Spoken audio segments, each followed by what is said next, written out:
ஒரு சின்ன பையனை உள்ள விட மாட்டேன் அப்படின்னு சொல்லிட்டு ரூல்ஸ் ஃபாலோ பண்றாங்களா? அப்போ ரூல்ஸ் படி ஒரு டிக்கெட் விலை எவ்வளோ?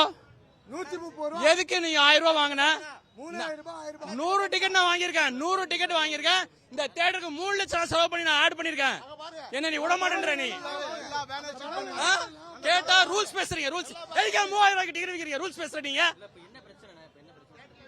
சின்ன குழந்தை உள்ள விட மாட்டேறானுங்க. எதுக்கு 1000 ரூபாய்க்கு டிக்கெட் வாங்கிக்கிறேன்? எல்லாம் ரைட்டு தான். ஏன் கேள்வி என்னன்னா, எதுக்கு 1000 ரூபாய்க்கு வித்த? நான் 130 ரூபாய் தான், நான் பிரச்சனை பண்ண மாட்டேன். நான் போயிருப்பேன், நான் ஒத்துக்கிறேன். 130 ரூபாய் டிக்கெட் வித்த ஏ சர்டிபிகேட் நான் போல. 1000 பாரஸ் இருக்காங்க.